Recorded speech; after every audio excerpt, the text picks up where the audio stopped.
भारतीय सेना ने हमेशा से माओं की कोख, बहनों की कलाई और सिंदूर की रक्षा की है। भारत, भारतीयों और भारतीय सेना ने कभी भी आतंकवाद, अलगाववाद को बर्दाश्त नहीं किया है। लेकिन अगर हमारे साथ कोई गलत करेगा तो उसको मुंहतोड़ जवाब देना हमें आता है। भारतीय सेना जिंदाबाद, हिंदुस्तान जिंदाबाद। अहिंसा, सत्य और शांति में विश्वास करने वाले लोग, हम लोगों ने कभी भी किसी का नुकसान नहीं किया। कश्मीर के पहलगाम में जब पाकिस्तानी आतंकियों ने हिंदुस्तानियों को पहचान करके मारा था, उनके धर्म पूछकर, और उसके बाद यह तय हो गया था कि हिंदुस्तान की सेना कुछ न कुछ बड़ा जरूर करेगी, मोदी सरकार जरूर कुछ बड़ा करेगी। और देखिए, कल देर रात हिंदुस्तान की सेना यानी भारतीय सेना ने पाकिस्तान के ऊपर हमला किया है, स्ट्राइक सिंदूर किया गया है। देखिए, 9 ठिकानों पर पाकिस्तान के आग बरसाया गया है, जिसके बाद से आतंकी ठिकाने नस्ते नाबूद कर दिए गए हैं। पाकिस्तान में लाशें बिछ चुकी है, आतंकी ठिकाने नस्ते नाबूद हो चुके हैं, मटिया मेट हो चुकी है। देखिए, तो बड़ी खबर जो निकलकर सामने आ रही है इस वक्त की, मुजफ्फराबाद से लेकर बहावलपुर तक पूरा पाकिस्तान जो है वह नस्ते नाबूद हो चुका है, कई लाशें गिर चुकी हैं। देखिए, एक बार फिर से हिंदुस्तान ने अपना शौर्य दिखाया है, अपना पराक्रम दिखाया है। और देखिए, यह तस्वीर जो है वह निकलकर सामने आई है। हम आपको एक एक जानकारी दे देते हैं। देखिए, ऑपरेशन सिंदूर के अब तक क्या क्या हुआ है। पाकिस्तान के 9 आतंकी ठिकानों पर एयर स्ट्राइक किया गया है, जबकि पाकिस्तान का फाइटर जेट JF-17 को मार गिराया है। साथ ही साथ पाकिस्तानी आर्मी का दावा है कि 8 पाकिस्तानी मारे गए हैं। तो देखिए, पाकिस्तान में लाशें बिछ चुकी है।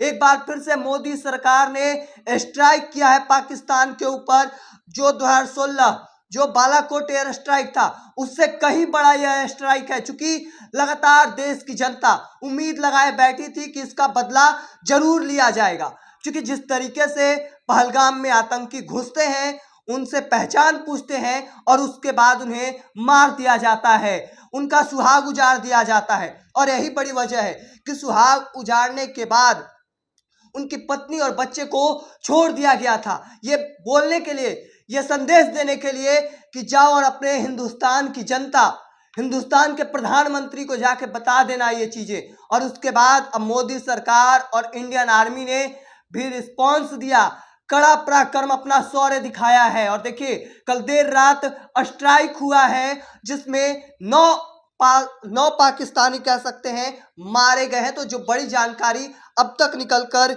सामने आई है, प्रधानमंत्री मोदी खुद एक एक पल पल की जानकारी ले रहे थे।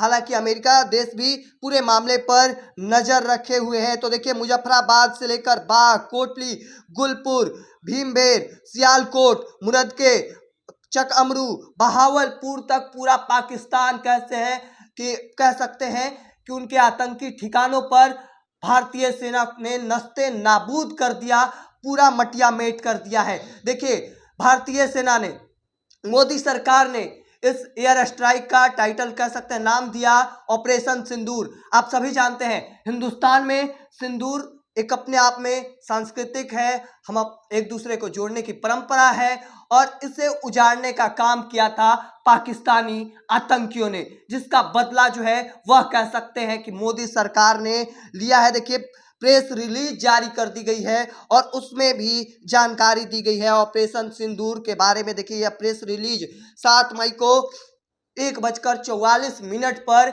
जारी किया गया है। तो देखिए, जिसके बाद प्रधानमंत्री मोदी लगातार इस पर नजर बनाए हुए थे। तेजस्वी यादव भी इस मुद्दे पर अपना बयान दिए हैं, उनका क्या कुछ कहना है, पहले उनके पूरे बयानों को सुनिए। भारत, भारतीयों और भारतीय सेना ने कभी भी आतंकवाद, अलगाववाद को बर्दाश्त नहीं किया है, ना ही करेंगे। भारतीय सेना ने हमेशा से माओं की कोख, बहनों की कलाई और सिंदूर की रक्षा की है। हम भारतीय लोग अहिंसा, सत्य और शांति में विश्वास करने वाले लोग हैं। हम लोगों ने कभी भी किसी का नुकसान नहीं किया, हम लोगों ने कभी भी किसी के साथ गलत नहीं किया। लेकिन अगर हमारे साथ कोई गलत करेगा तो उसको मुंहतोड़ जवाब देना हमें आता है। भारतीय सेना जिंदाबाद, हिंदुस्तान जिंदाबाद, जय हिंद। तो आपने साफ तौर पर सुना, वह भी साफ तौर पर कह सकते हैं भारतीय सेना की तारीफ करते नजर आ रहे हैं, मोदी सरकार के इस फैसले का स्वागत करते नजर आ रहे हैं। हालांकि अब ऐसे में आगे देखना होगा कि आगे की तस्वीर क्या कुछ निकलकर सामने आती है। तब तक के तमाम हर अपडेट को देखते रहने के लिए इंडिया टॉप देखते रहें। धन्यवाद।